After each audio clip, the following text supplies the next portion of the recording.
so I forgot to actually record a lot of yesterday. We just ended up meeting up with a couple friends and then going out for dinner and stuff like that, so it wasn't really too bad. Obviously now the election's over, so as you may know, Trump has won. I'm not going to be political on this channel, I'm not about that, but as this is a trading channel, I do focus on the fundamental sides of what that's now going to bring.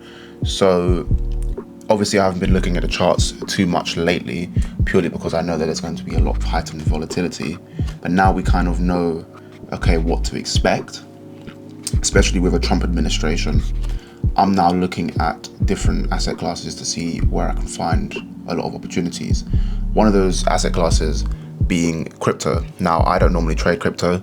I've never really touched crypto in my life. However, seeing as how Trump and just the rest of the world are kind of starting to adopt crypto, especially within trade, like within countries, I'm now seeing that there is actually a need for me to start getting my toes wet in crypto. So I've actually opened up a futures account and I'm just practicing around. I'm actually in a trade right now. Let me show you guys. So yeah, so without revealing too much, that's the trade that I'm in right now. It's just a Bitcoin perpetual trade. But yeah, this is the one thing that I enjoy so much about trading, and it's the fact that this skill is so transferable.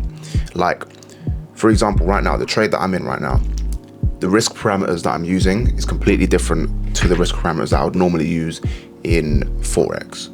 However, I'm able to do this because I have such an understanding of my strategy. And like I was talking about in my last video, where you need to be understanding the nuances of your strategy, I'm only able to do this because I understand how my strategy acts and how it works. Right now, this trade is risk-free, but I have such a higher risk parameter on it. It means I'm just going to make so much more. And that's the exact kind of direction that I want to lean when I'm trading futures. I want to be in the markets hard, in the markets fast, and out fast. I don't want to be lingering around the same way I do with FX. With FX, it's so much more of a sentiment kind of trade. Like, it's going to be over the long term. I want to make slow and steady gains. With crypto, just because of how new it is to the market, I'm taking such a high risk approach to it because I'm not sure whether it's going to be around for too much longer. Obviously, I would love it to be around a lot longer, and then that's when I'd be toning back my risk profile to adopting the long game. However, with the kind of mindset that I have now, the optimism mindset is that I would like it to be around, and the kind of survivalistic mindset is just try and make as much money as quick as possible. And again, I'm not using anywhere near the same amount that I would be using in FX in terms of like my personal account and things like that. This is more or less a test. So I'm kind of just throwing things at the wall with stupid risk parameters and just seeing what happens. And if I can continue on that way, I'll obviously work on making sure that these risk parameters are covered in ways that I will actually be sorted for the future.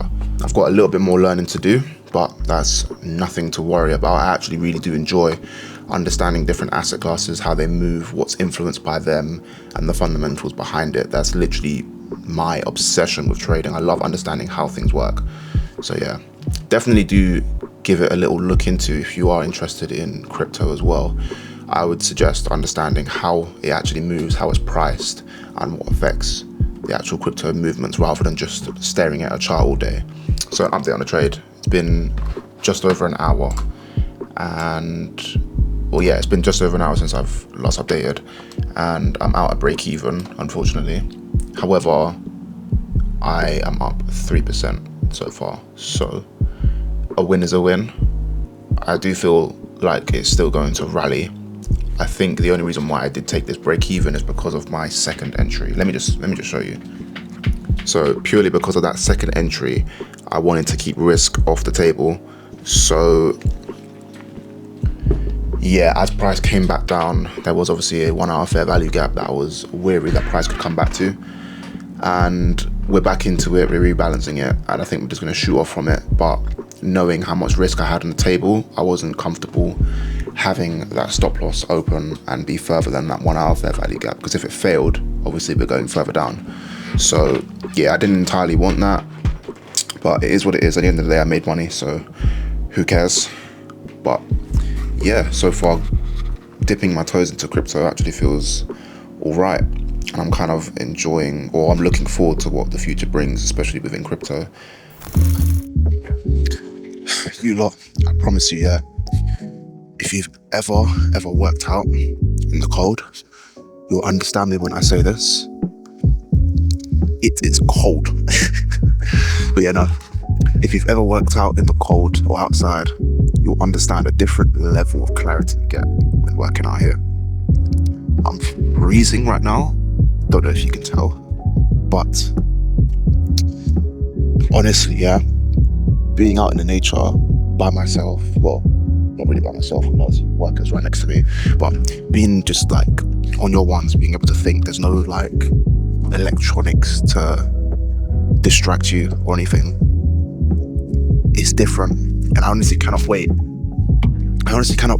until I get to the point where I can have my own piece of land just out in the countryside and then build one of my own gyms like this, one of my outdoor gyms, and live this kind of life every single day. Not that I can't do it now, because obviously this is one of my local parks, but being able to have that for my own self with no one to distract me, that's the dream, man. That is the actual dream. Nice little cabin out in the middle of bumfuck nowhere for no one to disturb me and just to live like a fucking hobbit. Imagine that.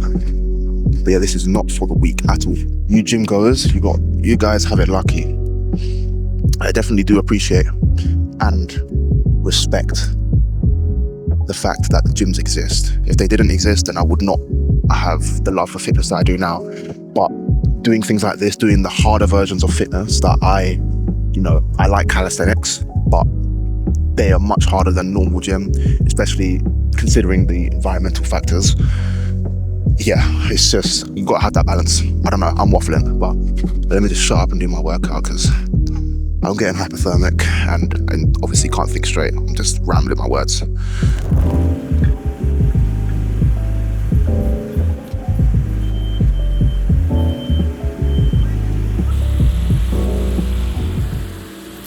Yeah.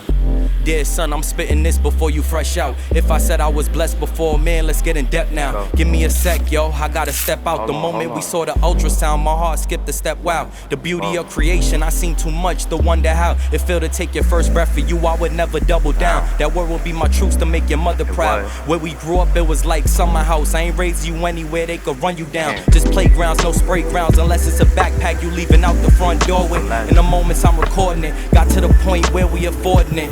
So I'm doing more with it than just scorning it. Finally found in the most and I'm sourcing it. If they left you, damn, why you forcing it? Ain't missing no meals, so I'm coursing it. Get off your high horse, I'm still portioning it. It took T&E, but now you see it in the coordinates. It's more of a connection with you, my boy, than I ever had. Proudest I ever been, let's just call it that. More of a spade from a spade, they ain't carding that. Probably ask why you go hard and rap, it's bigger than me. This why I go hard with rap, like face the heart of truth. What I'm supposed to really not be vulnerable? You rather me dishonorable just cause you don't know another part of you. I uncover layers like bakers, may you feel this coming from a young savior. Make it look easy when really it got hard to do. You know what, guys? I'll be so real with you, yeah? I'll be so honest. It's cold. But yeah, I'll be so real with you guys. I really did not want to come out here today. And I guess it's a testament of, do the hard thing that you don't want to do, because ultimately that's the thing that's going to make you progress the most in life. And another thing that's also helped me push through and do those hard things is really understanding the intention behind everything that I do. And now I've spoken about awareness and being aware of your actions at all times, but that's only half of the story. If you're able to be aware and understand what you're doing, that's calm. But if you're not able to actually question and challenge your actions, then you're not really going to be able to take any action from that. So what do I mean by this? Just an hour ago, I was scrolling just on my computer when I knew that I could be doing other things. I opened up Twitter, just to browse and see what's happening and what's the kind of sentiment, because obviously Bitcoin is about to hit 100k, so people are going nuts on there. And I stopped for a second. I was aware that my actions weren't necessarily the most progressive for what I'd wanted to do for today. But then I also questioned, is me opening Twitter going to contribute to what I want to do and where I want to be. Just that alone kicks me into gear. So it may take a lot more for you to actually kick into gear, but questioning your actions on a daily basis is going to help guide you onto that path. It's your decision to actually take that choice though, but being able to put yourself back onto the path makes that decision a lot easier, especially with me. Like, I'm out in the cold. I don't want to be here. My hands are freezing. But ultimately, I've got my workout done. I've been outside for the day. Obviously got content for here. So now I can go back home, go make my food, end up editing this video and get it ready for Sunday. And yeah, this has, again, set me on the right path. So now I can have all these other events fall in line. It's funny how life works, because whenever I speak to my friend about like the achievements that we complete together in life, he always says, bro, we've come full circle. Again, I love doing my full circles. And I really like that saying, because it implies that you're never the same person. You just come back to a familiar spot in time, but with better knowledge. And I really find that comforting, if that makes sense. Like, to know that you're not the person you once was, but you're able to reminisce on that person who you once was with the newfound knowledge that you have and being a better person. It's better than thinking, oh, I have to destroy my old life. I have to destroy the person I used to be. I have to forget about him or her. But this is bare dull. It's just very dull and not, my style. But anyway, I'm gonna probably head back home and see what's happening in the markets. Don't think I'm gonna be trading today. Yeah, I forgot to fill you in though, that Euro JPY trade hit. I nearly got tapped out like twice overnight. So yeah, that hit for 2.5 hours, and I finally passed my phase 1 on my Funding Pips account. So that's pretty nice. I didn't actually expect to pass it that quickly. I thought I still had quite a bit of percentage to go, but I use 2% of all my funded accounts. I don't really like using 1% just so I can get to the fucking profit target quicker, That's just me. I did take an L on my personal account though, because it's weird. On platform accounts, I would have thought they would have had increased spread hour because their conditions aren't actually the best. But for the broker that I use, IC Markets, their spreads are amazing all throughout the day, literally raw spread 0.01 or 0.0, sorry. But then when it comes to that 10 p.m. to 11 p.m. GBNT time, that's obviously spread hour. So that's when all of the brokers and the liquidity providers are clearing their orders for the day and having a clean order book for the next day. So obviously the spreads are much higher, so they can obviously fill their orders at better prices, all their aggregate orders at better prices and whatnot. So yeah, I got unfortunately taken out by spread hour when price didn't actually reach my stop loss, but it is what it is. That's just trading. It's ultimately my fault for having that kind of broker. But yeah, I don't want to call it my fault because, I knew what I was getting into having this broker, but it's just unfortunate. I knew the risks. And at the end of the day, that's it. So 2% down for the month of November. Hopefully we do get another trade next week, just so I can end it, maybe break even or up 2%, who knows. But yeah, that's it for me, most likely for this week. But we'll see when we get home.